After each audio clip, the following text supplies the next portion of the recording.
ضیاء شاہ بخاری صاحب، یہ معاملہ کیا ہے؟ سننے میں آیا ہے کہ جن کا تعلق اہل حدیث مکتب فکر سے ہے،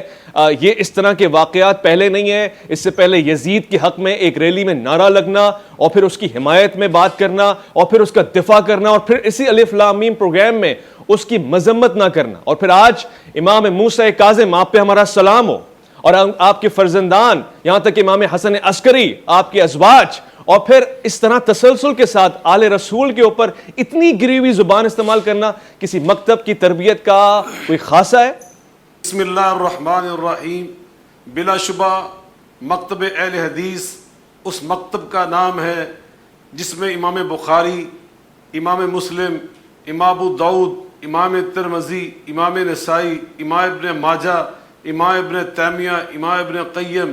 ان اکابرین کا نام، اور پھر بر صغیر میں نواب صدیق الحسن خان رحمۃ اللہ علیہ اور بطل حریت حضرت مولانا سید محمد دو غزنوی رحمۃ اللہ علیہ، ان کی تو کتابیں، نواب صدیق الحسن سے ایک مستقل کتاب ہے اہل بیت کے حوالے سے، تشریف البشر بذکر الائمۃ الاثنی عشر، اور حضرت سید دو غزنوی رحمۃ اللہ کی کتاب ہے اسوہ امام حسین علیہ السلام۔ اللہ، تو ہمیں تو یہ لٹریچر ہم نے پڑھا ہے، اور یزید کی مذمت میں تمام ائمہ محدثین کرام نے ہمیں یہ پیغام دیا ہے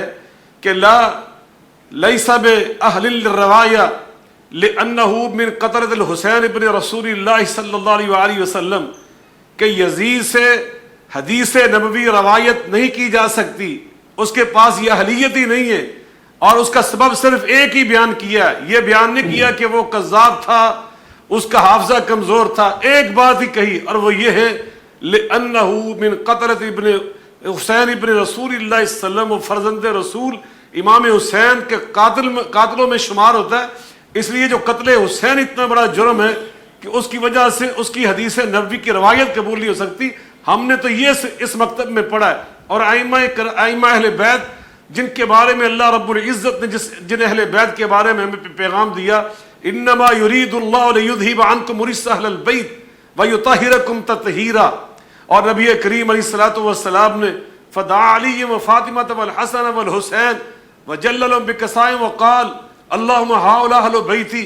آپ نے چادر نبوت میں سیدہ فاطمہ الزہرا، حیدر مرتضیٰ، امام حسین علیہ السلام کو بلا کر چادر نبوت ڈال کر فرمایا یہ میرے اہل بیت ہیں۔ ان نفوس قدسیہ کے بارے میں لب کشائی کرنا، نبی پاک صلی اللہ علیہ وسلم نے سنن ابن ماجہ کے اندر حدیث قسم اٹھا کر فرمایا والذی نفسی بیدہ لا یبغضنا اہل البیت احد الا ادخلہ اللہ النار، کہ جو میرے اہل بیت سے بغض رکھتا ہے، میں اللہ کی قسم اٹھا کر کہتا ہوں وہ جہنم میں جائے گا۔ یاد رکھیے کوئی دنیا میں ایک اہل حدیث ایسا نہیں ہے کہ جو امام موسیٰ کاظم ان کی شان اقدس میں ادنا گستاخی کرے۔ جس آڈیو کی آپ بات کر رہے ہیں، واللہ العظیم جو آپ نے ترجمانی کی حق ادا کر دیا، کوئی کلمہ گو، کوئی ایمان والا، کوئی مسلمان نبی پاک صلی اللہ علیہ وسلم سے محبت کا دعویٰ کرنے والا، وہ اس کو سن نہیں سکتا، کیسے سکتا ہے؟ اور ابھی آپ نے علامہ حشام صاحب کی بات کی، ابتسام صاحب کی بات کی، میں الگ ہمارا تنظیمی ان سے الگ ہم تنظیموں میں، لیکن میں پوری ذمہ داری سے ان کو جانتا ہوں، ذمہ داری سے یہ بات کہتا ہوں، ایسے عقائد، ایسے افکار، ایسے نظریات کسی پاکستان کے کسی ایک اہل حدیث کے نہیں ہے، بالکل نہیں، یہ کوئی غدار ملک و ملت ہے، یہ کوئی گستاخ اہل بیت ہیں، اور یہ